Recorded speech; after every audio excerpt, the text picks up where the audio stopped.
What's up, guys? We back at it. And we missed out a week, so we gotta do a little something special for all my people out there, especially FAMU. You go to FAMU, you already know Oh, I what it hope it's is. music. So, hey, There it is. you Middle already of know. the stage, got the whole club Block right. Entertainment. Shawty, you can Go hang, ahead, but Robin. your Bad Go Boy girl ahead, South. can't Robin. watch. You got Bitch, she called can't out, do Robin. it. Gorillas out. She poppin', we bottle poppin'. You get poppin'. Like told the girl you rap, but your already CD floppin'. know. Say you getting money, man, we ain't seen nothing. Your girl is persistent, she ain't stopping. It's the pre-snap read.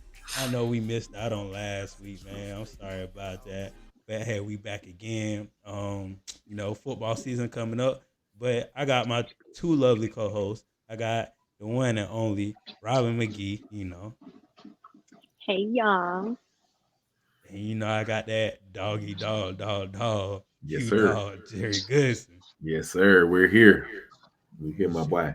And me, Brizzles on top. You already know how I do. I already know I get down. I get down with the drizzle. So hey, Not get down with the drizzle. I know that's get right. down with the drizzle. You already know. We coming on football week real slow. So hey, Robin, it's your time to go. Not the rhyme. I ain't heard that. Look at you. Okay, guys, so we're going to get started with the Orange Blossom Classic, as we faithfully know and love, as being the classic that plays against Florida A&M and Jackson State. Of course, every single week we have to talk about Coach Prime. We have to talk about JSU at some point in time. So the big conversation that's kind of centered around, the Orange Blossom Classic is, should this be televised on ESPN? Right. So we've seen a lot of different events that's come through for our HBCU footballs. We have the HBCU Legacy Bowl. We have the Celebration Bowl. We have all of these different catered to HBCU events that we know as soon as it gets into the media, as soon as it gets into, live coverage, streaming, the more people are going to want to know about it. They want to support about it. So in essence, this could be a huge deal for this, one of the biggest celebration bowls or classic bowls for HBCUs to be televised on ESP, even if it's not, live, which of course we want the live coverage. We want it to be there, but just to have the accessibility that ESPN can offer is something that is huge. So what are you guys' thoughts? If it's on ESPN, definitely should it be live, or should we just kind of like walk in a little bit slowly, be like, okay, let's have the accessibility on ESPN and maybe work our way through? What do you guys think? I think open up the floodgates. Let us get ESPN. Go ahead and put this on. I don't mind which one it is. ESPN one, ESPN two, ESPN three. It needs to be televised though. I think we're getting to the point, of brewing up all this knowledge of HBCUs, and it's starting to be the wave of, kind of like a trend right now. So it would Mm-hmm. only be, smart to put that on ESPN to broadcast that game. I think it would benefit not only the company but also our universities. Yeah. Definitely it'd be smart to broadcast the game. When I was looking at the ratings, there was the second highest ratings for that week for college football. Mm-hmm. The second, like a HBCU is number two in the nation for TV. Like Mm-hmm. that is amazing just for FAMU and Jackson State. That's amazing for them to do, and just for them to accomplish that, even though organization, even for the Orange Blossom Classic, to accomplish, just the production wise, as far as, what Willie Simmons is saying. You got the Jerry Rice Award winner and you got the Buckets Award winner playing at the same time. So why wouldn't you want to have that on ESPN instead of ESPN2? Mm-hmm. Plus, we backed it. Plus, they talked the talk and they backed it up last year. Even though it was a low scoring game, they still had the best coverage and they still had the best watched game of that week. Little do Right. you know, like people that's going to FAMU right now, people that's going to Jackson State right now, they literally tuned into that game to see what school they wanted to go to. Mm-hmm. So I'm with it. I'm for them. Put it on ESPN. We don't need to be on ESPN too. Whoever on ESPN, they need to bump them to two, because I know we're gonna get better ratings this year than from last year. Correct. Yes. And just some history about Orange Blossom Classic for the people out there that's like, what is this classic? Because I will be very honest with you. Before I was introduced to FAM, I didn't know about the Orange Classic, no Orange Blossom Classic. I come from a Southern and Grambling. We got the Southern Heritage Classics down there. We have, Bayou Classic in New Orleans. So for people that are unaware, like this is a huge historical game. Not only just talking about the attendance, we're talking about, the rivalry between, whoever fan plays during that game. But this has been existing since like the 30s, guys. So the first game was played, I do believe it was against Howard, if I'm not mistaken, like the first ever Orange Blossom game. Mhm. And FAMU beat them like immensely beat them. Like it's something to zero, right? And then from there, they just continued the legacy. And then now we have not only, you know, teams that we can actually have some competitions with. Like JSU, that's not going to be a walk in the park for FAM, right? We already been talking about what we expect to see from them, what we can, see from the athletic system, the coaching side, but that's only going to bring more, exposure. So like Jerry said, open the floodgates, let it go out, let it see in. Because we see what these sports that are maybe not getting the best numbers attendance wise, they're getting the views. They're getting the Right. views. So pairing that up, which we know people gonna go to that game regardless. It's in Miami. So they're gonna go. But then to add on, for the folks that can't make it to Miami, for the people that, or I'm already going to these specific games, I want to be able to watch the classic. Boom, it's readily accessible. ESPN has so much money to put aside for it. Like we know. So you might as well just go ahead and do it. So I hope they do it. Yeah. Especially with Prime in their ear. He gonna make a fud. He Mhm. One thing I do like about that man is he's not just going to talk about, like, granted he's gonna, fight for his team. He's gonna be like, JSU till I die. But he's also gonna be like, okay, but fam can also benefit from this. Or another school at a different, classic bowl game, whatever have you, can benefit from this because the HBC community needs the resources. And this type of adventure of being able to be aired on ESPN is exactly the things that we've been talking about of how we're going to be able to move forward. But they need to be able to do those things. So I mean, come on, ESPN. on top of that, this game is going to be a great game. You got arguably the top two HBCU football programs going against one another. So this is going to be a Hmm. great game. It's not just going to be, hey, this is a charity event, for these universities. This is going to be a great game that you all will want to tune into. Yeah, So make sure y'all tune into it. tune Definitely have into one it. I know that's right. sure, 'cause, I won't be there live at 5. Shoot. Live at 5, live at 5. Okay, y'all, we get to talk about my beautiful sport, gymnastics. So lately in the news, we've been talking about, I think it was like our first episode that we talked about HBCUs trying to add gymnastics and what have you. But now we have Fisk University in Nashville that has added their program. Now, Fisk University, as I mentioned before, is an NAIA school, so it's not NCAA. So recruits that are coming to the school are not required to sign an NIL or anything of that nature. So these students are literally going to the school for the love of their sport. We talked about that a lot with Division 3 gymnastics, right? NAIA, there's no NAIA programs. Let's just leave HBCU out of it. But in NAIA in totality doesn't have gymnastics offered. So that's huge for their organization. But then also for HBCUs, this is a part of that community. This is going to be a step in that direction. So when we talk about who are going to the universities, right? Who being committed, we always talk about like the top tier athletes is going to get the most, benefit as far as for the school to get exposure and then them to be able to do something big with the program. And one of those young ladies, as far as the Fisk Gymnastics program, is Morgan Price, who hails from Texas Dreams, which is a renowned gymnastics club in Houston, Texas, or Dallas, excuse me. But she originally was committed to Arkansas. Now, a little bit of backstory from them because I know, a couple of family members. As her older sister actually goes to Arkansas currently. She's going into her sophomore year. So I can definitely, as as a gymnast coming into this idea of going to college, right? I want to go where I know somebody or I know about them, right? If my sister there, okay, she could give me, all the things that I would want to know, all the things that I should know. It's just easier when you have a sibling. So I think, and I haven't directly asked her about this, but I know that if it was in my position, I would be like, Arkansas is a great program.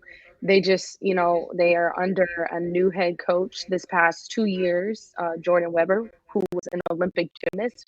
So all of those things kind of line up on why you would want to go to an institution like Arkansas or like LSU or so on and so forth. But Morgan has decided to decommit Arkansas, and she will be one of the team members for their inaugural gymnastics program this upcoming fall, actually, which is a huge turnaround. Like, not only this is a new program for the university, but it's huge for just these gymnasts being the first ever. Like, they're a historical team. They're part of history. Everybody that signs on, whether they're good, whether they're elite, whether they are Olympic champions, whatever, anybody and everybody that signs onto this program is making history, which I think is huge. Now, coming from a coach's perspective, I'm like, is this, program, as it being new, it's, an NAIA school, which seemingly when you're comparing apples and oranges, like NCAA does have a little bit more skill level, right? Okay, cool. But it's all about recruiting and it's all about the coach, which everyone's new here. I'm almost looking at it from a perspective of, okay, this first year is going to be cool, but can we retain these athletes? Because that's very difficult, especially with our sport. It's very demanding. It's very challenging as far as mental, right? Like, the last thing you want to be doing is stressing out about, like, being a part of a new program, being a part of a new team, and also maintaining, your life as a student and things like that. So Fisk University is in Nashville, Tennessee. It's right around the corner from TSU. It's an HBCU. So they're going to get the culture of it. We know how it is. But it's also like, okay, making sure, holding light, that these athletes are going to be able to continue doing this at these schools. So, and I know you guys are not really part of the gymnastics community except myself, but from an athletics perspective, when you guys are looking at, like, maybe it's a new program or maybe it's a new coach, like, how do you guys feel comfortable, I guess, like, navigating through that experience? Or what advice would you give to, like, athletes that are trying to figure out what they should do? Because this is hard. Jared, I want you to go last, Jared, because you've been through a different path than I did, trying to play college football. I just want you to go last. So you got it, dog. Go ahead. You know what I'm saying? With me, it was, I don't know, I really didn't get recruited out of high school, but I got talked to by coaches, and it's all about, like, the relationship you have with your coaches. Is all about the relationship they bring to you, and I know it's the fact of, do I really want to go to this school? Those were my two major things as far as, I really didn't care how long the coach been there. I just really cared about, do they have my best interest? Mm-hmm. Are they going to take care of me? And will I feel safe under their tutelage? If you can say that word, will I feel safe? So that will be my main things as far as coming in to a new program, coming into a school, just not even the HBCU, just any school. Will this benefit me in the long run? And just to piggyback off of you, Robin, like, this is a Black History moment. Like, being honest with you, we're gonna be telling our kids gonna be telling this story later on. This is gonna be on ESPN 30 for 30, hopefully one day, Right. No, it probably definitely will be. Yeah, just how historical this is, and for gymnastics to be a part of the HBCU culture, which we should have been having in the HBCU culture, because I've been seeing it on Twitter, like, most of the Black girls be on there. They be having swag. They be having, they be, they be Black now. Then they do a little dance with it. I'll be like, okay. I think I just saw a college girl. She's like one of the best. I forgot her name, Robin. You probably know her. She's She's What light skinned. team? Do you remember? I don't remember what team, but Okay. she's light skinned, had curly hair, and I mean, she had like Tina Turner going in the background, and she did a little Tina Turner. She did a little dance like this. I was like, okay. I I was think like, I oh, think you're talking about the young lady from UCLA. I think her name's Sophia De oh, Jesus. But go ahead. okay, but yeah, she hit a little dance, and I was like, okay, that made me interested, and that made me wanted to watch it more. And for for us black people, we might as well just go ahead and put swagger on it like we do with everything. Bring the band instead of the music playing in the background. Let the band play in the background. Let it be a 20-minute intermission where the band play and do That's fun literally prizes and like stuff. Like me and actually make it a wow. culture thing. You know what I'm saying? And that's what I'm saying. Like it's definitely one of those things, like you said, Ron.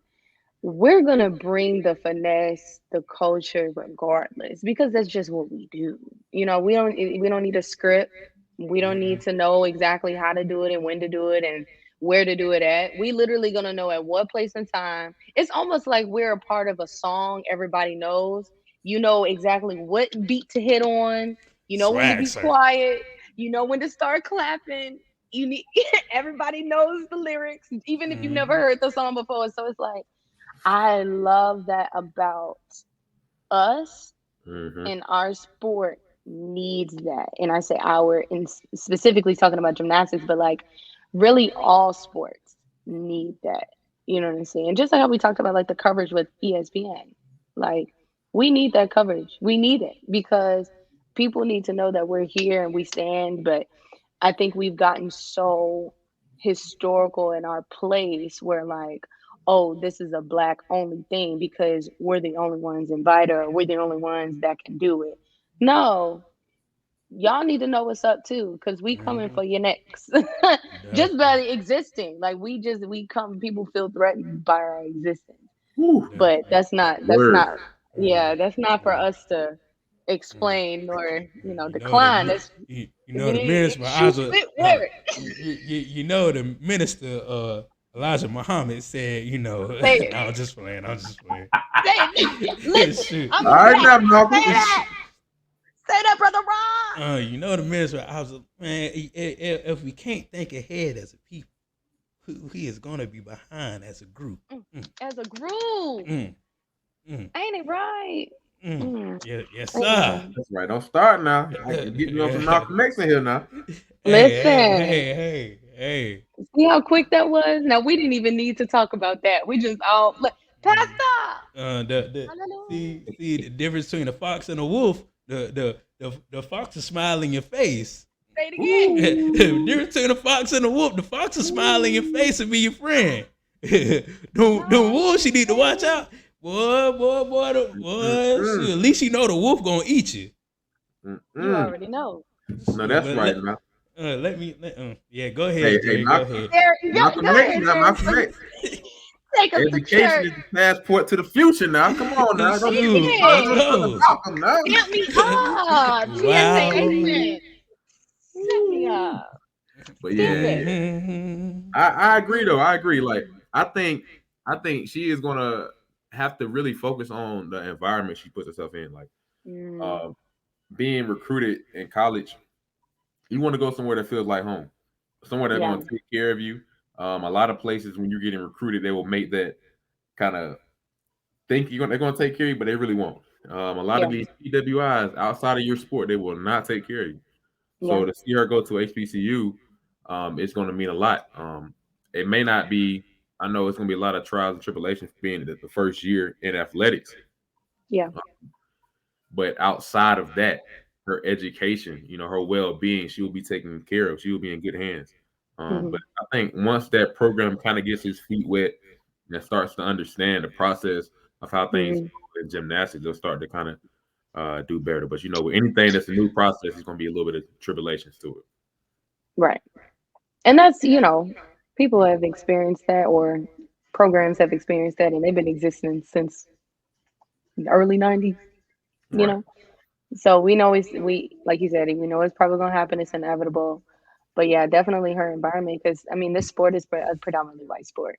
So just the fact that she's about to be on our HBCU team, probably predominantly black. I'm not saying that they're only going to recruit black girls, but so far the 5 recruits have all been black. That's huge. That's a huge amount of number for any gymnastics team across the board, like everywhere, definitely. from club, from my private gym around the corner that probably just has 3 events. Like you don't see that large of a number, and that's the majority right now. You know, I'm sure they're still recruiting, they're still going to get people, but that's amazing to be on a team predominantly black that looks like you, that y'all seemingly going to be, you know, experiencing very similar things. Everybody's different even within your race, but I think as long as they keep that in mind, that, you know, this is a family, this is, you know, first of anything historically based, that's huge. Yeah. So Yeah. that's going to be crazy for them. I just want them to make sure that they kind of like, just this year after the tribulation they go through, to make sure they kind of stick to it. Don't kind of give up after 1 year. Yeah, that's very true. But see, that's where the university comes into as well, because, you know, many athletes have literally stopped going to school, not because of their sport. Love the coaches, had great relationships. It was a school, couldn't stay in school, or didn't have their, you know, major, or they just had so much difficulties outside of school. You can't really be an athlete without being a student. Oh, are we gonna talk about that? Are we gonna talk about the culture shift? We could talk about it. Let's end it with that, because let's end it with that. We're gonna talk about Grambling. We go.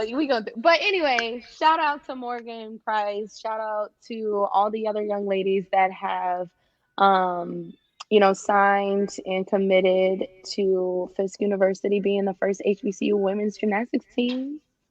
Shout out. I think it's gonna be a movie one day. No, yeah, it definitely is. I love that for them. All right, next on the docket, Bowie State is going to be introducing or leaving, saying goodbye to their head coach, Kyle Jackson, because he is now going to be the interim head coach for Morgan State, which is exciting. So we're going from CIAA to the MEAC, which the MEAC needs some love and affection right now. So that's going to be great. All I want to give you is affection. Why is this a thing? My bad. Why is this a thing? You know, the Future and Rihanna song just came up when you said it. You know that song bring back memories. Okay. Yes, sir. Well, here we are. Kyle Jackson is moving on up, as you would say, because, you know, coming from a Division II program, coaching at the Division I level. I don't know. I mean, you guys can kind of chime in a little bit more, because I have a good amount of information about football, but when it comes from like Division II to Division III to Division I, there's some obscurities. Is it, you know, seemingly the same? Is it harder? Is it not really a challenge? It's just navigating through a different school. What do you guys think as far as moving from, whether it's athletics, being an athlete, or coaching from like a Division II to a Division I? You got it, Ron. Yeah, I'm gonna let you go last. All right. I say it's gonna be a challenge. It's gonna be a challenge. Then it's not gonna be a challenge, because at the end of the day, it's still football. Yeah.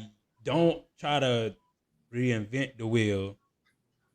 Do what you've been doing, because obviously it's been working for that program.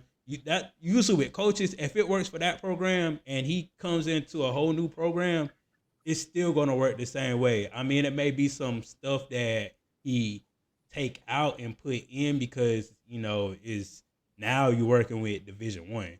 Now you kind of getting things that you didn't have at Division II, but now you're getting them at Division I. But still, at the end of the day, you're still working with the HBCU. So, you know, you got to finagle some stuff and, you know, sweep some stuff underneath the rug, sweep some stuff out the rug, and try to figure out what's really going on. See, I had to catch myself right there. But, I like what you did there. Yeah, I had to catch myself. Okay, but wait, time out real quick. Let me make sure I got this right. Who's leaving who Kyle Jackson is going to Bowie State, but Damon Wilson is going to Morgan State. Correct. Okay, thank you. I So said that completely wrong because I thought Kyle was already at Bowie and now he's going to Morgan. Okay, never mind. Kyle is now the interim head coach for Correct. Bowie State, and now Damon Wilson is going to Morgan State. Got Definitely. it. yeah. And I mean, Fantastic. just one more statement, and Jerry, I'll let you go. Right now, looks like he's getting his Bowie State team because all of them enter into the transfer portal. Like literally days after he said he's going to Morgan. So, he's going to have some familiar players already there. So that's a comfort factor. So once you have some comfort factor and all that cockiness and swagger that he had at Bowie State, it's just going to pour out. Mm-hmm. There you go, Jerry. Yeah. So, speaking on the process of if it's harder to coach on different levels, I play with different people that came from Division I programs, Alabama, Carolina, ECU, all these big time programs. And honestly, talking to them, the only difference is the size of the individuals, and that's going to correlate with the university and the money, of course. But the players, they're the different size. They're bigger. Their strength is honestly close to the same. The speed is almost the same. It's just the size of the individual doing that. But as far as coaching, he should be able to implement his same coaching style with that university. He's had a lot of success at Bowie State University. I think they've been winning conference championships since 2016. 2017. 2016, Winston State beat Bowie State back to back. But here we go. They've been winning the CIAA since 2017, 17, 18, 19, 20, 21. Well, they didn't have the season 20, 22. So about 8 years they've been holding it down for the CI. So he is deserving. The same thing happened with Coach Connell Manor, which coaches at Alabama A&M. He was coaching at Winston before he left. He coached at Hampton, and then he went to Alabama A&M, and is having some good success over there. So I expect the same from Coach Wilson. But Coach Jackson, I believe Coach Jackson, he played. I think I played against him when he was at Bowie. He played at Bowie, and then he got on the coaching staff, I think the year after he graduated. And it's amazing to see him move up as far as from like a GA to the coaching staff and then to a head coach. So I give him a lot of props to him. But going back to Coach Wilson, he'll do great at Morgan State. That's something that they need. I expect that program to be turned around in probably the next 5 years, to be honest with you. And didn't they just recently get a new athletic director as well? Because I know their previous athletic director, Ed Scott, he went to another university. So I do believe either they've already solidified their new AD or they're still working on it. But even that goes into like what you just said, the changes that universities are making as far as like their athletic programs and their leadership and all of those things that we definitely need to see more of as far as modern times come. So that's exciting.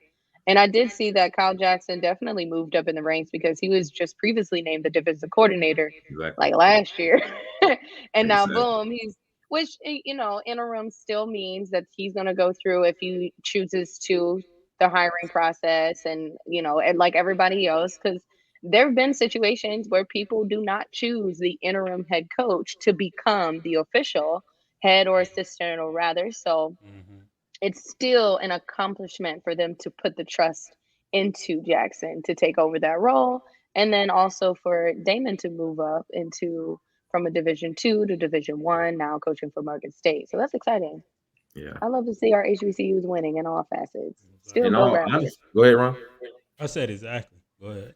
In all honesty, I expect Jackson, next year they'll probably do decent. I don't think they'll be as good as what they were in previous years. And that's nothing to say about his coaching ability. I think that's to the players that are transferring. You got to remember, like all these players that are leaving have only played for Coach Wilson. So that's why they're all leaving. It's nothing to do with Coach Jackson coming in. It's just really, I want to play for Coach Wilson. All I know is Coach Wilson. So a lot of these players will be making their, debut at Division I ball. A lot of guys ain't gonna be starting. A lot of guys will be starting, but some of those guys gonna get their feelings hurt once camp comes. Cause Morgan State got some ballers too. Everybody Yeah, got some ballers. You know, just they can't put it together on Saturday. yeah, Right. definitely. And Wilson did have some experience. I did see that he had coached for Prairie View. So there is some, experience there coaching at a Division 1 level. Although they're in a different conference, still it's the highlight of having that shift and that transition. But like y'all said, it's not that much of a difference. Just size, and if you're a good coach, you should be able to coach anybody. So And right, shoot, you should be able to coach. You should be able to coach a dang 5-year-old that hit a t-ball. Hey, there it if you're is. that good, Yep. shoot. So, but speaking of some great news for our HBCUs, guy, Howard University is in the news one more time, probably more times than once, but they're now signing their latest deal with the Jordan brand. So that's big.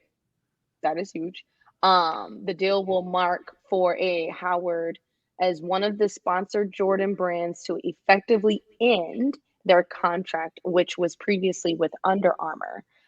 So that contract was signed in 2016. However, it doesn't affect all of these sports as of yet, because I do believe the golf team will still remain under Stephen Curry's brand. Mhm. But all other sports, and then of course the athletics at large, will now shift into the Jordan brand in totality once this year kicks off. And so, just some history about it. North Carolina A&T was the first Jordan brand sponsored HBCU, and they signed like 20 some more years ago. But still, now having that shift going into the Jordan brand for Howard, which they've been more so in the limelight, I feel like more of academics than really anything. Is if we're comparing, like, okay, when we talk about JSU, you've talked more about JSU athletics than we've really talked about anything else unrelated to Howard. I mean, unrelated to JSU as like a school. For Howard Mhm. per se, they're still kind of like, I feel like they're more of that academic focused still on that realm.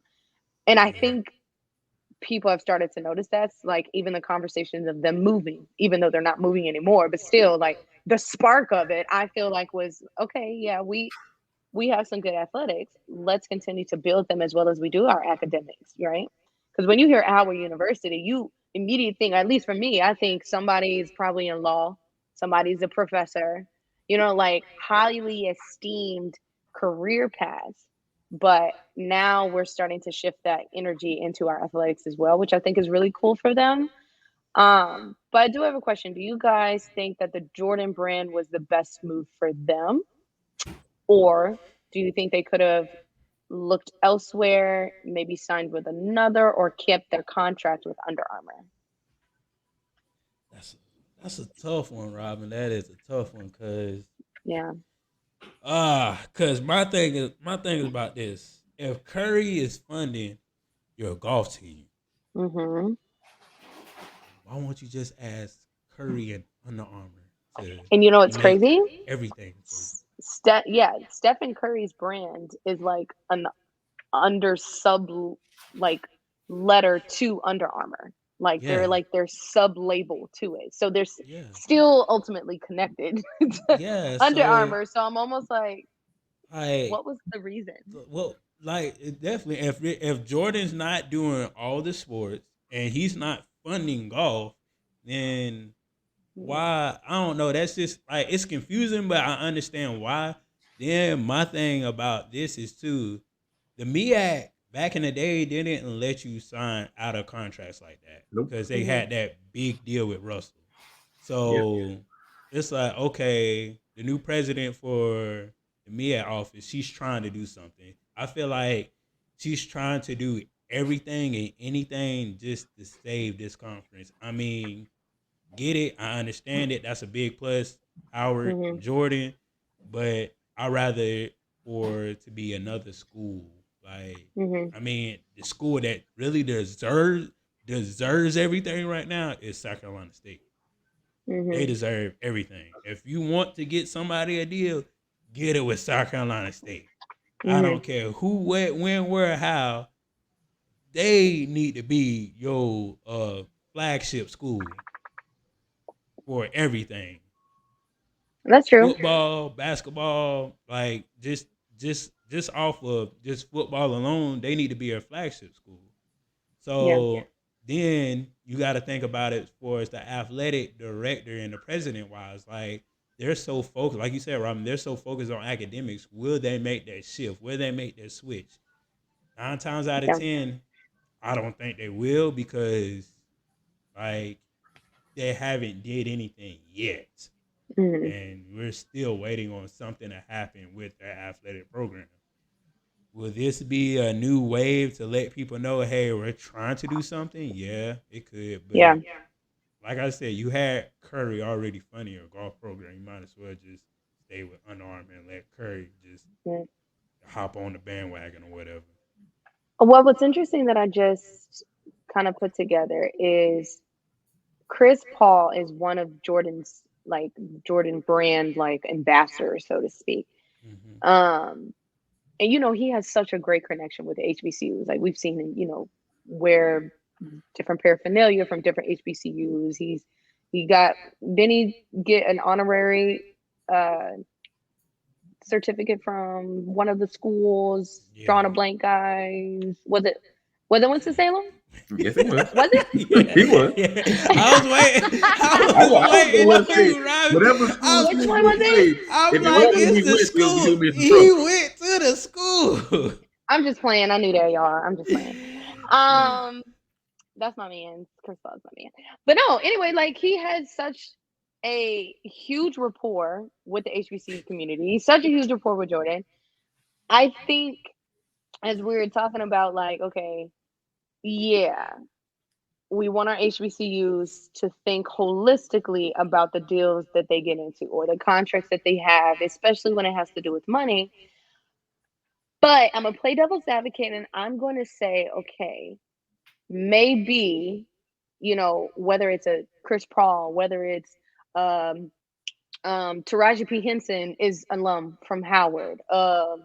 Isn't Felicia Rashad alum from Howard? Like so many different Mm-hmm. actors and actresses and people who got money are connected to this school. So granted, we have, like we said, with the academic piece, we've seen that, but now we're starting to see more of like, okay, a Chris Paul speaking up, or Michael Jordan speaking up, or Stephen Curry speaking up. Like those are the people that need to be in those conversations of who to connect with and what contract to sign and what deal to have, because I think that's it's going to make it a little bit more authentic and I feel like a little bit safer. Now, if we would have just said like, okay, random school signs with LeBron, but has like no previous conversations, has no previous like history, or maybe LeBron at the time wasn't even thinking about a random school of that nature, like we would have questions. We would like, why? But we didn't really have questions when LeBron, you know, had to deal with fam. Why? Because that conversation had been started. He came to school, da da da da. Like all of those things aligned with it, and I think that's what's helping Howard with this decision. I don't think that it was just a random draw. You know what I mean? I Mm-hmm. think it was more so like, okay, let's actually plan and take effect into what's going to be helpful, because Jordan's brand list is not that like extensive with the people with the universities he's signed with. It's not a lot of schools. Like I think it's like UCLA, North Carolina A&T, Michigan. North Carolina. Michigan, Marquette, and Georgetown, and then of course UNC. Like that's not a lot when you're comparing a Nike or an Adidas or an Under Armour for that matter. So I think it's an element of not only we're trying to help our school, but where our school is going to help Michael Jordan essentially, because now we can add another HBCU on the list.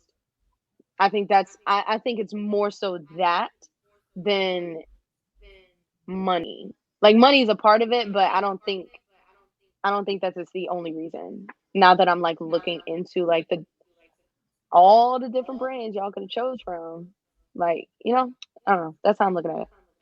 I don't know. Like for me, I'm tired of the only HBCU getting acknowledgement is Howard. They always like if it's from a celebrity, it's like, oh Howard, we're gonna go to Howard. Let's support Howard. It's like we got all these other HBCUs. Nobody ever supports any other HBCU but Howard. Um, but besides that, like I feel like this signing, it how can I put this? I feel like the signing wasn't really. What'd you say? Publicity stunt. It could have been Publicity that, Okay, but stunt. who's talking? Publicity this is your stunt. conscience say that. But really, You think I do feel so? like that. Oh. If I feel like it's more so of just Jordan trying to, hop on the train, because it's not going to benefit him that much as far as financially. He doesn't need support financially. This is more of publicity to gain publicity. Like, hey, Jordan is supporting your local HBCU. Um, but I mean, I don't have a problem with it. I think Howard does have the backing from their alumni to support, a signing like this to be able to pay for it, to be okay. And then not only that, the greatest fraternity in the world that Michael Jordan's a part of was founded at Howard University. So I think that might play a role too. You know what? I think if I was a Howard alum or if I was a Howard student currently, and people would be like, "Oh, we're tired of seeing Howard in the limelight. We're tired of seeing da da da da." My first inclination would be like, "Okay, we'll do better." Mm, You know what I mean? Because it's like Howard earned those recollections and earned that achievement and earned those things. Granted, did celebrities go? Yeah, but they also enjoyed their experience enough to say, "Oh, I was a Howard alum." How many people we seen come across, you know what I'm saying, and went to these Power Five universities, and that's the first thing they said, "Oh, I went to Harvard, or I right. went to Yale, I went to Princeton." Well, these same individuals are saying the same thing about Howard. I went to Howard. I went, I got my da da da da. So they must be doing something right. But again, those conversations still are about academics. I think this is a great segue for them to talk about sports now. If they getting all this money, Howard is AKA the house niggas. And they do everything in the house. Make sure the house clean, boss. Make sure the dinner cook, boss. Make sure the counters are wiped down, boss. And all the other there you go. And all the other HBCUs, we some field niggas. Now you do got some coons out there, but most of the HBCUs, we some field niggas. We get out there, get grimy, and get dirty. Howard one of them folks say,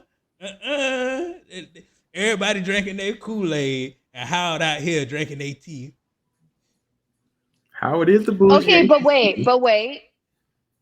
Did they start off that way or did they build a brand for themselves? Because that's what I feel about Spelman and Morehouse. Spelman and Morehouse gets everything. And they don't even have football. Spelman's an all girls school. Morehouse is all boys school. Like they don't go together. You gotta think about what they're in a location where 99.999% of black people work. Yeah. If all the black people stop working, nothing will go on in Atlanta. And but so is Chicago. But you gotta Atlanta Detroit. Detroit got more black people than any of those two cities. But you gotta think about it. Atlanta been the mecca for black people in the South. I don't know why. For upper class black people. Okay. Yes. Wait. Before you finish that thought, do you feel the same way before you finish that thought that you feel about Clark Atlanta? Ooh. Yeah, because they in that room. No, what I'm saying is they're in that realm of if they're going to get it, they're going to get some of the benefits too. But they really don't. They like, don't. Atlanta doesn't. Like they had to let go of something. They don't. But at the end of the day, they do. How so? Huh? What you mean? Because I don't know. I don't really hear too much about Clark Atlanta getting stuff from people. You may not hear it, but like they're reaping the benefit of it. Okay. Because Are they? Are they I reaping the mean, benefits that Spelman is reaping? they're literally all right there. So like they're just reaping the benefit of okay, if I don't go here, I can go there, but still enjoy what they got going on. So they I reap the just benefit indirectly. yeah, exactly. So So like you what is bring that exposure? Because if yeah, you're saying money, it's not. It's it's not money. totally It's not. just it's like you said, exposure to things. Like oh, I got a Okay. PlayStation. I'm gonna bring my cousins over so they can all play the PlayStation. That's just the So benefit. the cousins is Clark Atlanta. Clark Atlanta Spelman Cousins. is Spellman is your sister and Morehouse is your brother. Y'all playing. Y'all be like, all right, cousin Joe, come on here so we can play so they're not the reaping the Come on, benefits. PlayStation. Chris. But wait, when it's time for them to go home, do they take that PlayStation with them? Hell But they have no. the No, because experience it's though. not theirs. but But you see, that's the difference between what I'm saying about these universities, Howard, Spelman, Morehouse. They got those things, whether it was handed down to them, earned them, whatever. They retained that shit. Clark Atlanta, the only reason they're gonna go and retain it is if they go buy it themselves or if they steal your shit. They they can don't. still reap the benefits though, like of How when enrollment. it's not theirs? So like if your cousin come over and play your 2K That's 22 and they don't have it, how they gonna play it unless they go that's penny like attention on everybody else's house? that's like this, Robin. FSU black students they reap the benefit of fam because they get to see what a college they get to see what an HBCU culture is.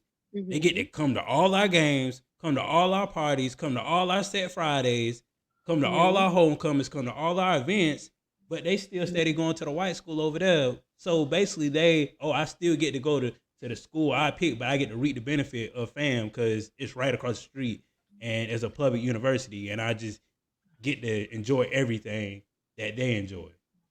It's Mm-hmm. just Not like only that. that, not only that, I feel like they also reap the benefits of enrollment. A lot of times, if people don't get into these universities, they don't get into Morehouse or get into Spelman. I might just go to Clark Atlanta. It's right down the street. My people go to Morehouse. People go to Spelman. I go to Clark Atlanta, so we'll still be in the same area. Okay. Point taken, guys. What I'm trying to get you guys to understand is not everyone will be walking around. Not everybody wants to be walking around as the broke cousin. Like, just sometimes that's just the hand that you're fanned with, but I wouldn't want to be known as that. You know what I'm saying? Y'all are describing Clark Atlanta as the cousins that only come over and reap the benefits when we're doing something that's well. But at the end of the day, when they go back to their campus and when they walk across the stage, ain't nobody thinking about Spelman and Morehouse. They're only going to be thinking about Clark Atlanta. So yes, could they experience all the things Spelman and Morehouse have to offer whenever they at the house?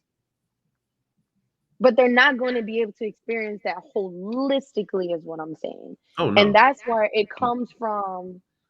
There is an element that these three schools that we're talking about, Morehouse, Spelman, and Howard, as much as we hate to say it, they doing something to get it. They're doing something.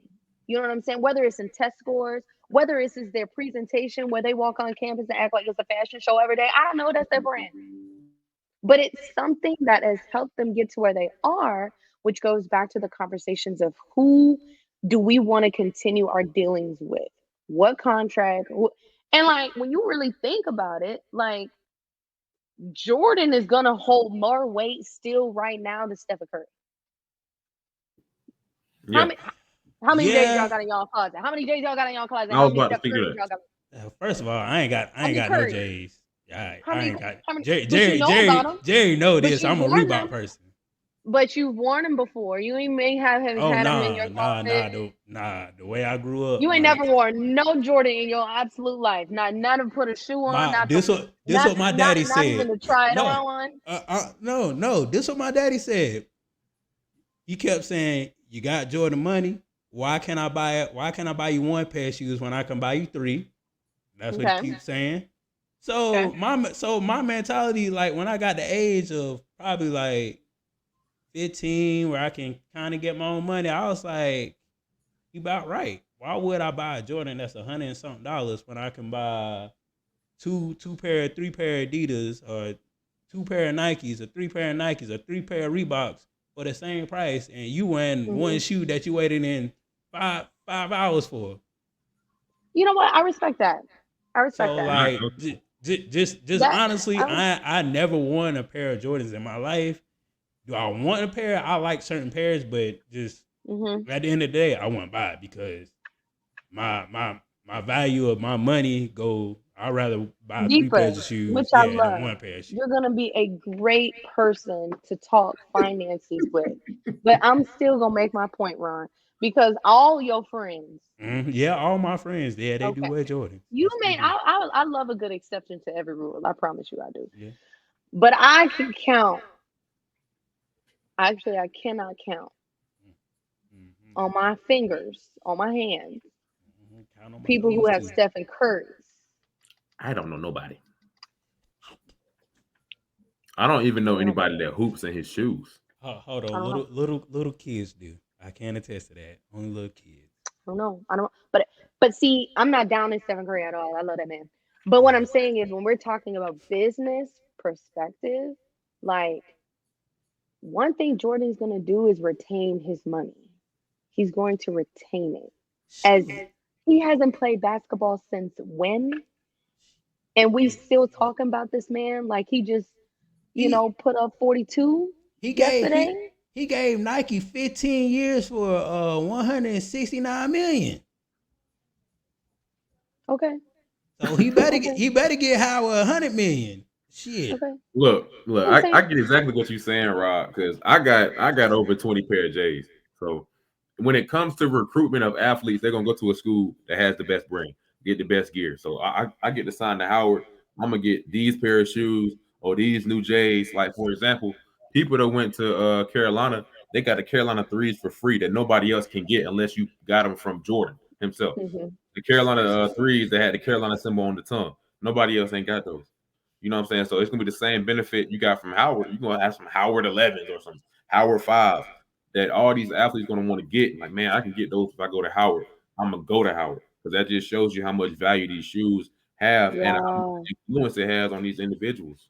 Yeah. Yeah. Yeah. Yeah. And I think if we're looking at it from that perspective, which you guys made some great points. Yes, Howard is always in the damn news as far as when it comes to money. Spellman is Morehouse. I'm getting tired of seeing them too, but I'm not gonna blame them. They're receiving. They're on the I'm receiving not. end. I'm not gonna blame them for it. I'm gonna say, okay, the people that are giving this money, either y'all not educated or y'all just trying to check something off y'all list because y'all been seeing them in the limelight. Because you Right. know what I feel like in the next couple of years, I feel like fam is gonna start getting into that realm because in the past few years, shout out to our former AD, like we've been in the news for Yeah. great things. NASCAR, LeBron, the damn cooler you can get in as a football player and simmer down. Like all of these things have been, but it's been happening back to back to back. Yep. Like I'm like, now everybody's like, oh, I know that FAMU, that's that orange and green school. Da, da, da, da. Like people, I just had a conversation with this white man, and I mentioned I went to school in Tallahassee. Wait, y'all, this is what tripped me out. I said I went to school in Tallahassee. He said, oh, you went to FAM? I said I went to FAM. Did I? Yes, Well, yes, I did. In the hold the elevator, horses on y'all. that quote. It may be another demographic that influenced him to say that. Nah, Because of his but skin Jay, color. I could be attested this to Robin too. Like I'm Hell no. working at my new job, bro. I'm working at my new job, Tampa Bay Rays. Just to let y'all people know. You know, majority white folk there that work in that organization. So, you know, I told the dude, hey, I went to FAMU. And he was like, boy, that band. Oh He's yeah. like, I went no way. That's all he said. He said that bad. He was like, boy. All I know is us white folk, we can't do that. You know? He was like, only y'all can do that. He's like, I love it. Every time I get to see y'all, I want to see y'all. I love it. See, but I Boy, love that. I shoot. love that. But So it's like yeah. after a while, I could see them start saying that about us. Did we do anything differently from what we? No, we just started chasing the bag more. That's all these I schools mean, doing. They just chasing the bag. We just doing it better than a lot of schools. It took them I mean, 15 to 7 days. I'm definitely not putting the blame on Howard or Spelman or any of these schools. It's really, like I said, on the people that's giving. I think, like you said, it's more to just check a box off. Oh, we gave money to HBCU. They don't really know of the other HBCUs. Only know about Yeah. Howard. Only know about Spelman. Only know about Morehouse because that's what is being displayed in the media. When, quite Right. frankly, we have over 100 HBCUs out here. Mm-hmm. So I mean, that's just my Readily I'm and not blaming Howard willing at all. to take money. Right, Mhm. right. You know they want to take some money. Shoot, You But already know. quite frankly, if Howard getting all this money, they their campus need a little better too. No, seriously. Yeah, because Because the infrastructure of their campus. don't understand that. I like part. Sam better. You know, Yeah. they football stadium only can hold 100 people, but yeah, let me. But and you know what's crazy? That's another thing why I am excited about this deal because you know it's going to athletics. That's another thing that these schools don't be talking about when they're getting all this money. You know what I'm saying? Is we don't know where that money going. They will Mhm. say, "Oh, this is for Morehouse College." Where? Like, is it going to a dorm? Is it going to, is all the students getting new iPads and laptops like all these other schools are doing? Mhm. Or like, so that's another thing I feel like more conversations need about because when we see it in, like you said, Jerry, in the media, it's like the personification that, oh, all these schools just getting money and they're the richest schools. They probably not because they're probably either using that to either pay back things that they owe or using on nothing has no relevance to athletics. Because let's be honest, when we think of Morehouse and Spelman, immediately we don't think of athletics. I don't. Sorry. Money going Maybe in a little bit for Howard. For Howard, I'll give him a little bit more credit too. But Spelman and Morehouse, no, I think of business oriented people Oh yeah, yeah. immediately. Definitely. Fund allocation is the biggest problem for HBCUs across the board. So Yes, yeah, they're not excluded. I agree with that. facts. Definitely. We North Carolina Let A&T, we about to play some football.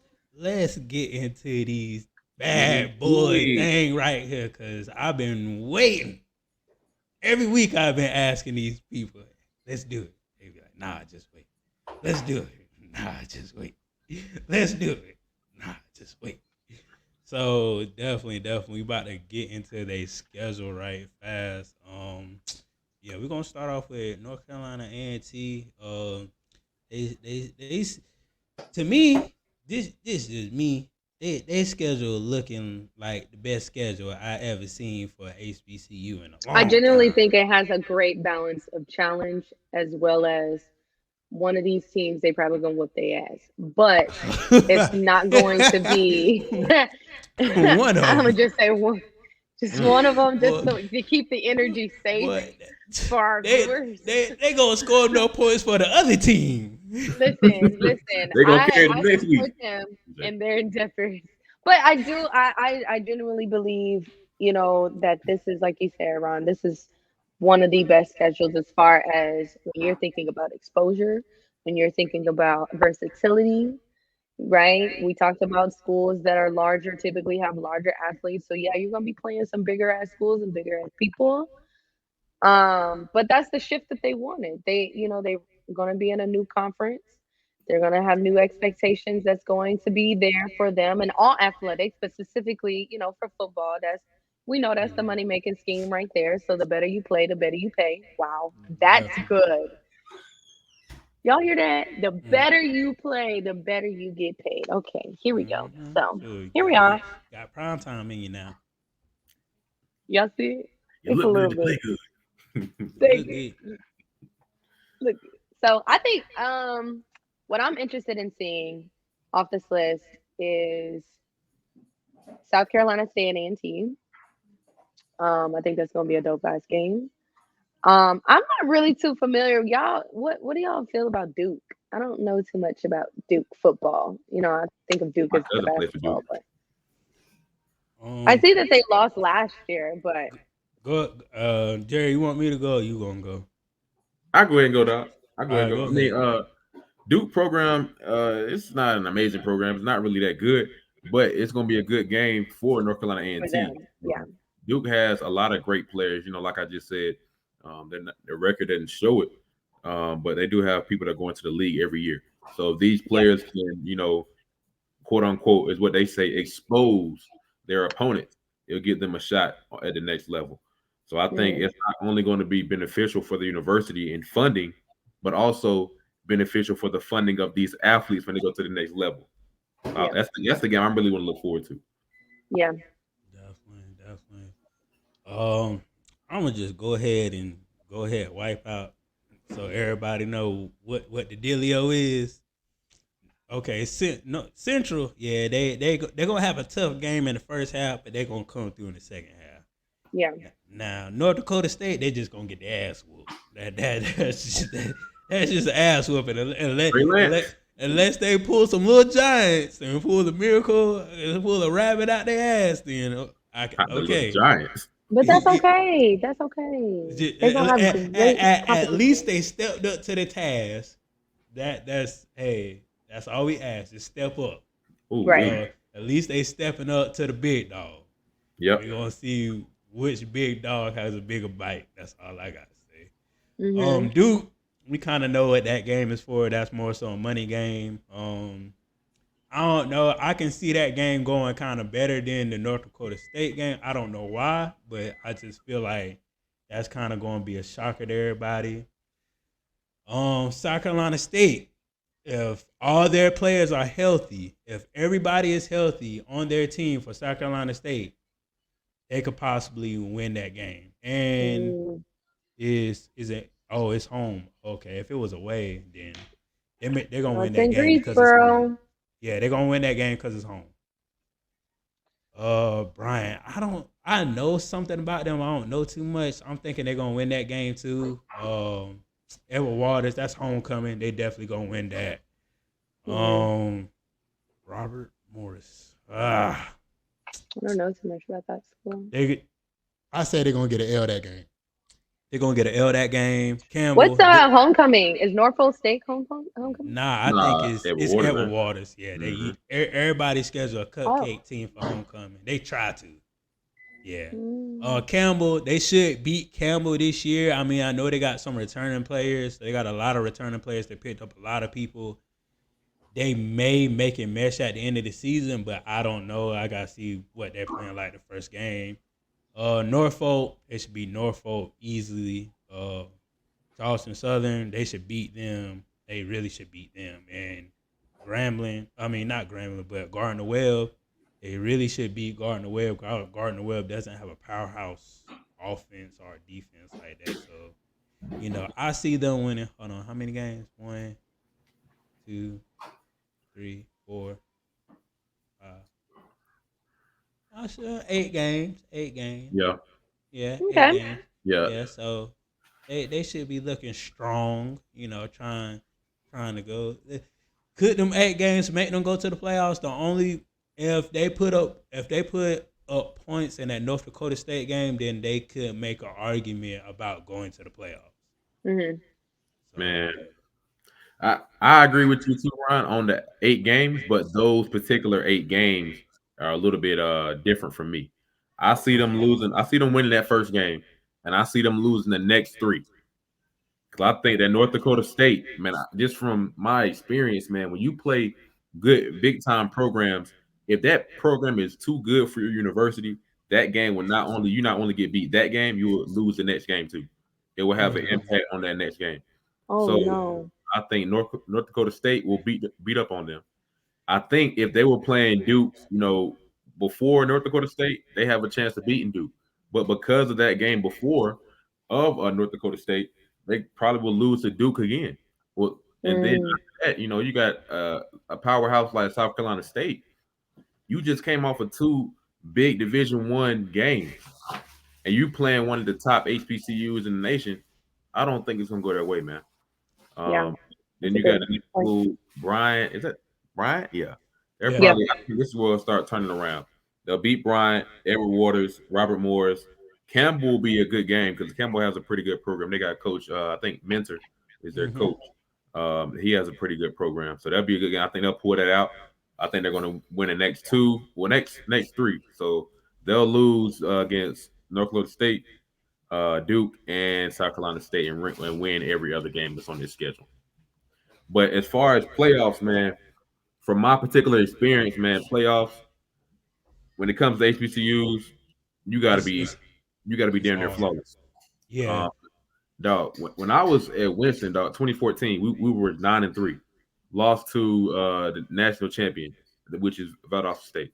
We did not make the playoffs, and it was teams that were 7 wins made the playoffs. So a lot of times the stigma of HBCU is that we don't have enough competition that we play, and they'll assume like, oh well, they played all HBCUs. So us being in the Mm, conference of HBCU conference, they'll say, oh, they didn't play anybody. But in all actuality, A&T, this conference is actually, I mean, this schedule, it looks very good, so it might come to their defense. Yeah. yeah. That's the only reason why I give them a playoff push because like I haven't saw HBCU team play a schedule like this. Mhm. So you playing the Celebration Bowl winner, you playing one of the top FCS teams in the nation. So like just to factor into that too. Then you're playing Duke. Like that's hard as it is. And you're not in the MEAC or the SWAC. So you're playing teams that play other teams like because you don't know how their year gonna go as far as these other teams that's not in the MEAC or Right. SWAC. So that's why I give them a hard playoff push, but they have to win out these games.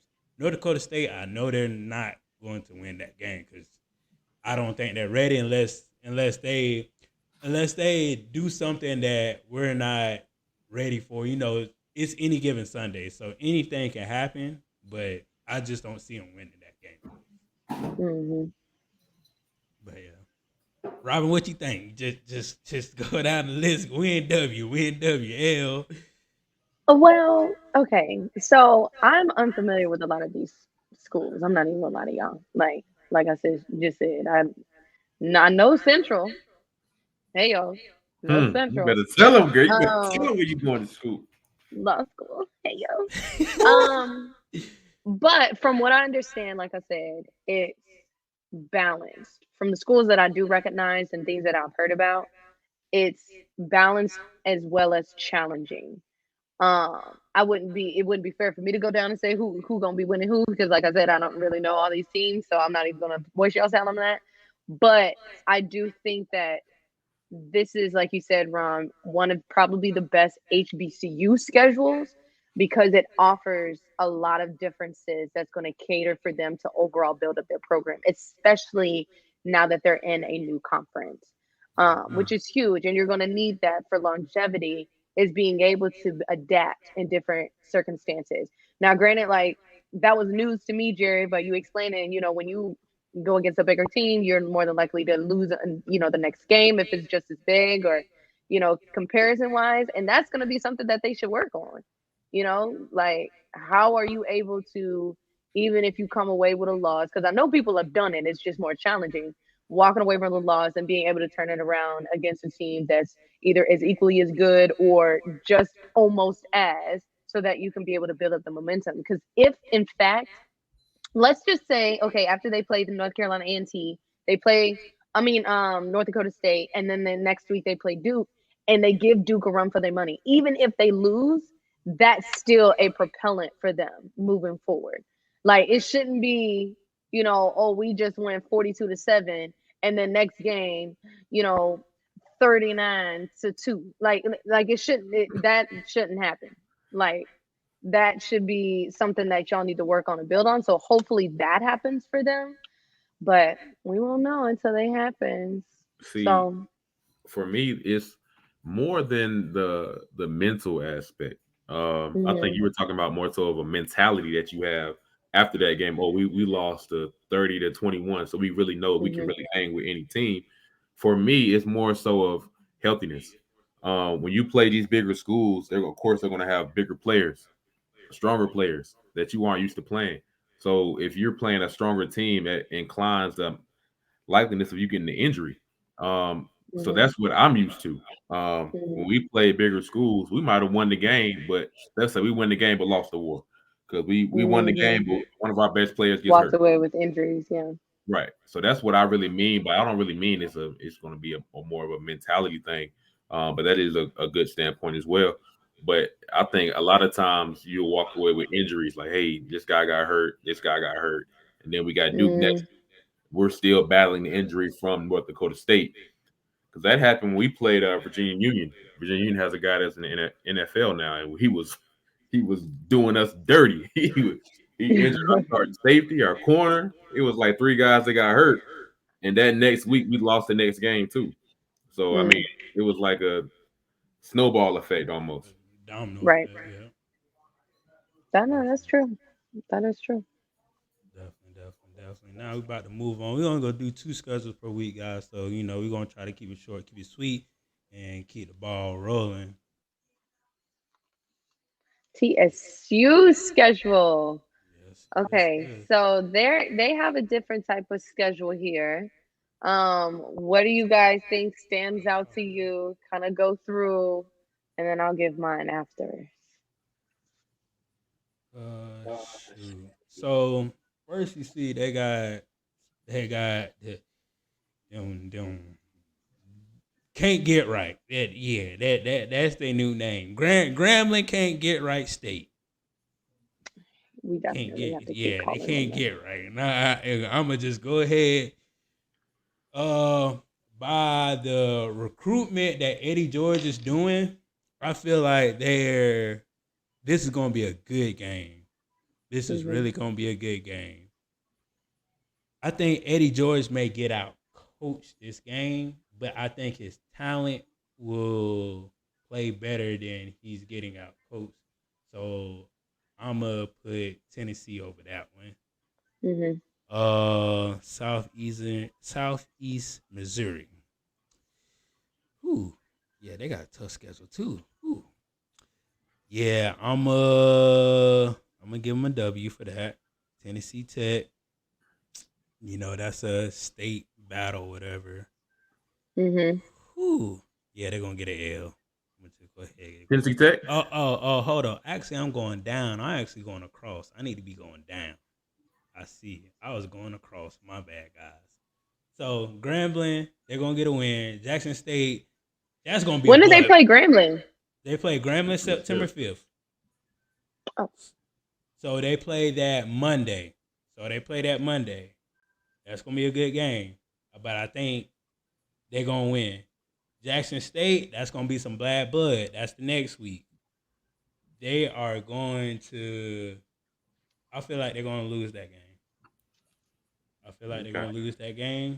It's gonna be some bad. Did blood. they switch out? Did they add in Grambling or switch it out? Because it is not on their website. Is that still on there? Ooh, hold up. Hold up. Wait a minute. Wait. Because the 5th is a Monday, but it's just they not showing it on the 5th. They got, I see Eastern Washington, and then the next one is Southern Heritage Classic. Technical difficulties on. Ooh, that mean I definitely had a long week. Child, sometimes it be like that. Definitely had a long week. Oh God.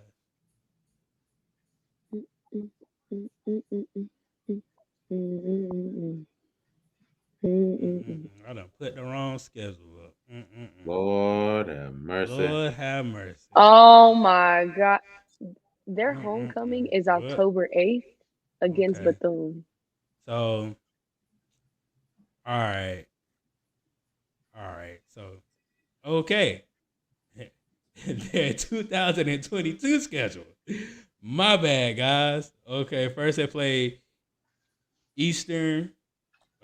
Eastern. So Eastern Washington. So they're going to lose that game. Yeah, they're gonna lose that game.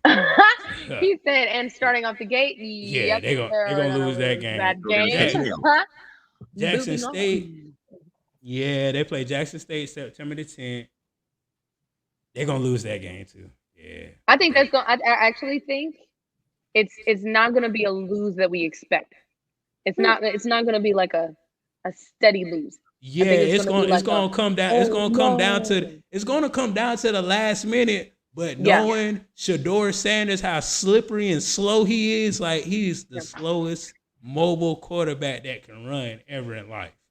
I don't get it. Like, yeah, he's elusive, but not even trying to be. He's like Luka Doncic. He's slow, but he's elusive. It Mm, doesn't make any sense. that's a So great word. Elusive. yeah. Um, Turn that. Middle Tennessee, they definitely gonna lose that game. So they already got 3 L's coming out. Wow. I think this when they start to turn it around. You don't like them. Yeah. So Clearly. then they have Lane, which I can see them. They're gonna win. Yeah, I can see them. They're gonna win beating, Lane. Yeah, Lane. Yeah. Then they have Bethune, and it's in I do believe they're gonna Tennessee. win. They're They're gonna going to win. win that game. That's homecoming. Yeah, so they're definitely going to win that game. Then Yep. they have Tennessee. They can win Tech. against Tennessee Tech. I think they're going to win that because they're going to go out off on a little winning streak. If they right played here. them, if they played them like they did last year, Yeah. which they won in overtime, Mhm. but I think they also have a better team this year. Yeah, I think it's gonna be fine. I don't know too much about what team Tennessee Tech has, but I know that I've seen TSU and them play before, and yeah. they're So, more than capable of beating them definitely. continually. Then they play Eastern Illinois, which I think they can beat them too, but that game's gonna come to the wire. hmm That game really gonna come to the wire. Murray State, that's gonna be a tough one for them. They got it. But I think they can win that game too. I'm trying to see who's this school? Southern Missouri State. I think they're gonna get beat. Yeah, they're gonna get beat. SEMO. Yeah, SEMO. They're gonna definitely get beat by the SEMO. They're one of the larger D1s. Them boys Yeah. nice. Them boys Yeah, is all right. Yeah, Yeah. they're a larger D1. Then They can win. They can Tennessee- win against Tennessee Martin. Tennessee Martin, I see them winning that too. Then I don't see. Okay, if they play all 4 quarters, Yes. they can win. Yes, they play all 4 quarters. They definitely can win. 'Cause Then they Tennessee got Martin can Texas sneak out. A&M. Texas A&M. Commerce. Texas A&M. Mhm. That's Texas A&M lower school, ain't it? Yeah, that's Commerce Lions. Yeah, so that's not Texas That's their A&M. lower school. So Other.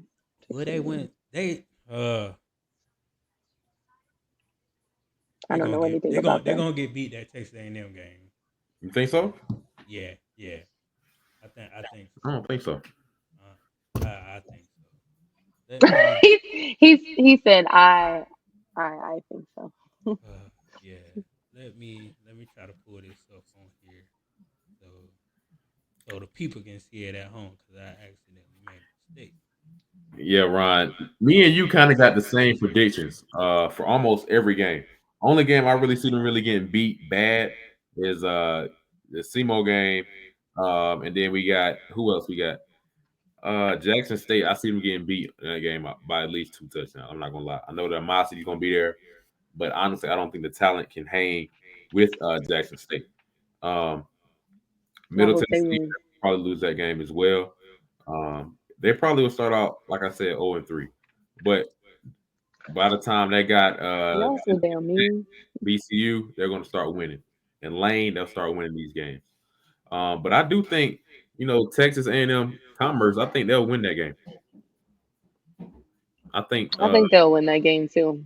they'll have the ball rolling. They'll be on a roll somewhat, winning some games. But this schedule to me, I don't like this schedule as much. I like A&T's schedule a little bit more. Yeah, like they schedule is like a C plus. Like I feel it's just like a C plus. Like y'all tried to schedule teams where y'all could fit them in. That's how I feel like y'all just plugged them in. Basically. Right.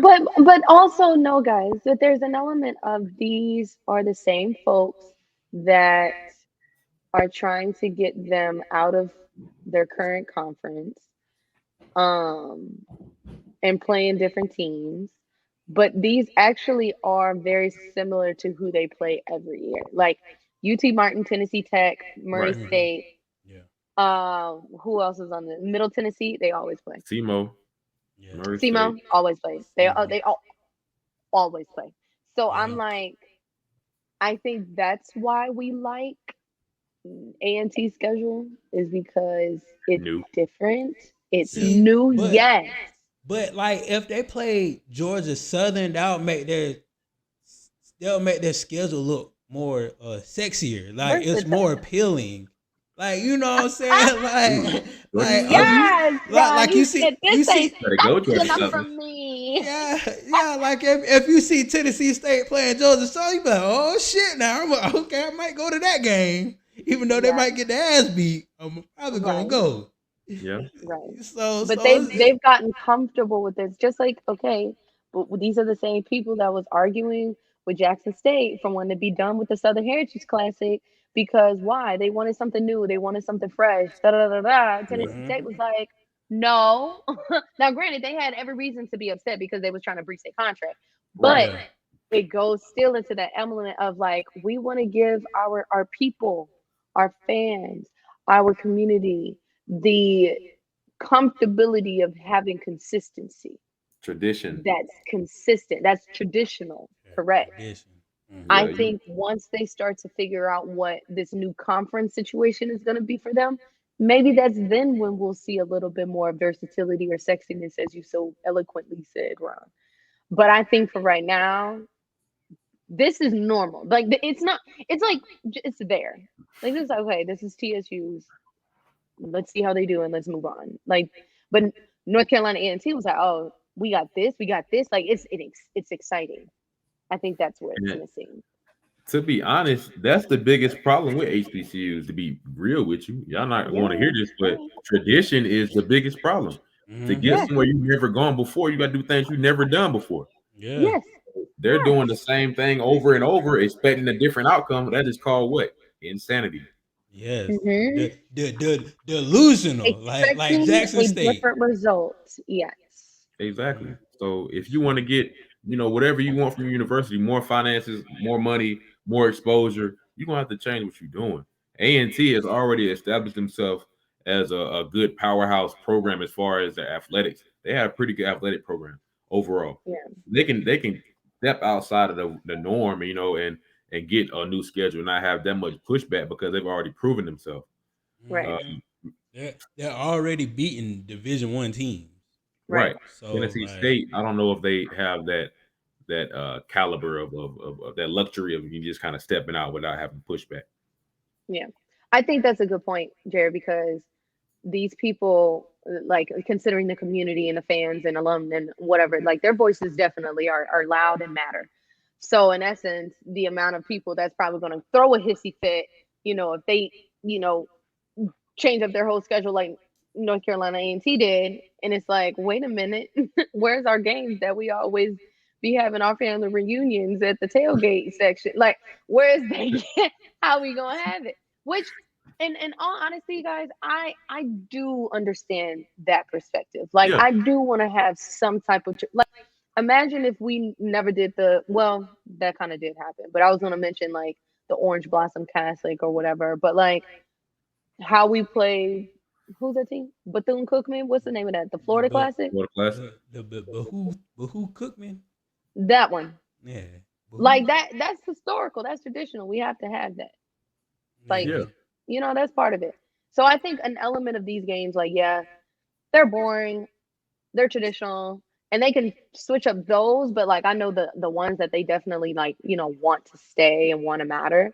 Like, yeah, don't let them up on that. Keep your traditional vibes. We love a good footprint, but there is some elements that they can spice it up a little bit, make it more But sexy. but this my last statement, Robin. Think about what North Carolina A&T been through. Like, Yeah. even though they was winning those games, I know they got backlash for moving out the conference. Oh, of course, And twice. They moved out of two and conferences in the span of a year and and a half. yeah, like doing these things, going against the grain, being Yeah. different. Like, think about the Yeah. backlash they was getting as far as their alumni base and oh, y'all not gonna last and all this other stuff. They did damn like to me, they did pretty good last year as far as being in the Yeah. middle of the pack, going to a new conference, Yeah. being in new environments that they never been before, and they being in the middle of the pack, they wasn't the worst team. They wasn't the best team. No. Right. It was literally like But that's a also very 500 team.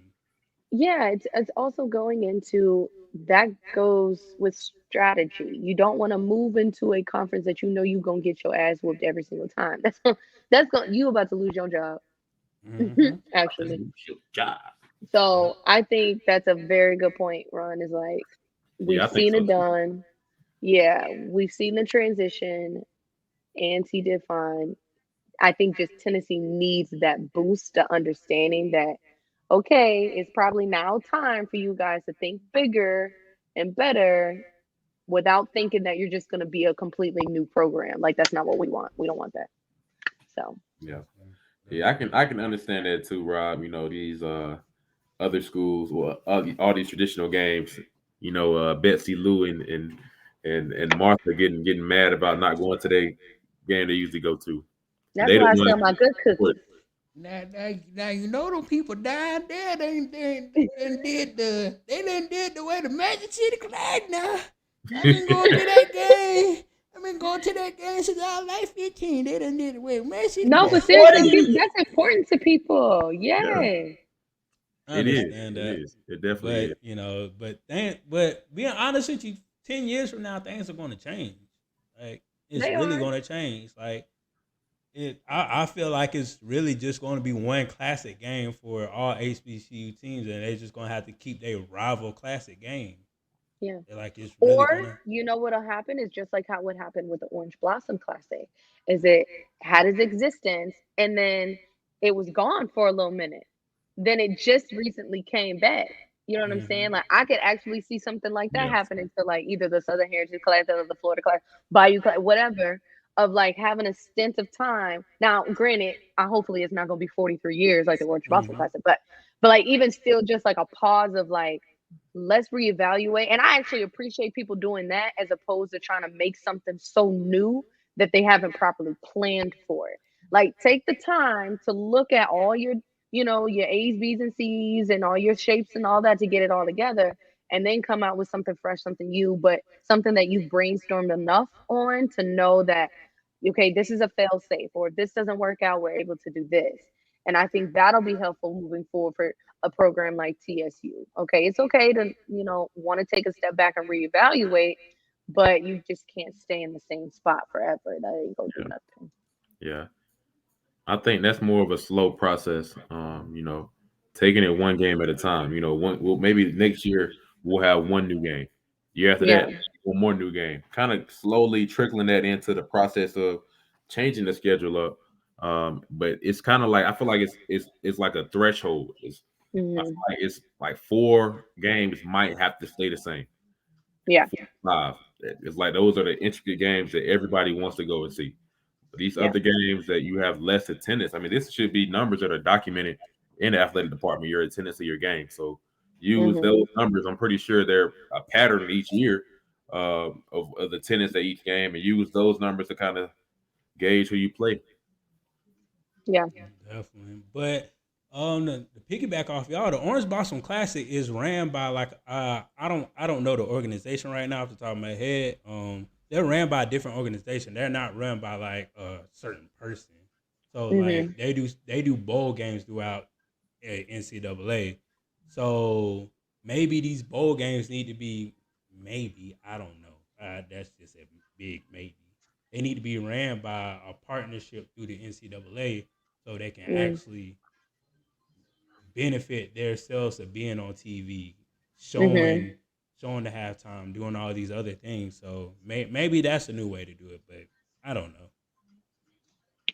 Who's to say? But maybe we can be the people that talk about it once it happens. Definitely. We Hopefully, it gonna don't take that long No because we're definitely. not 42 getting years. any younger. Exactly. But that's all we got, guys. Definitely love you guys. Love my co-hosts. Love y'all fans. Make sure y'all please subscribe. Make sure y'all please like. Make sure y'all please share. Show a friend that'll show another friend that'll show another friend so this page will grow. Um, love you guys. Have a safe summer. rest in peace for all the kids that got shot in Texas and all the people that got shot in Buffalo and all those people. I should have said at the beginning of the show, but rest in peace for all those people that got shot or got massacred. And we gotta protect our people out here, guys. Black, brown, Hispanic, whatever. If they look like us or same skin color like us, we gotta protect them. So just food for thought right there, and and pray for the people that lost loved ones too. Right. Yeah. This is the pre-snap read, and we're gonna see you guys later. Peace out. Bye. Make sure you follow the pre-snap read on Instagram and Twitter. Make sure you like, share, and subscribe. Please like, share, and subscribe to make this page grow. I see y'all. I'm out.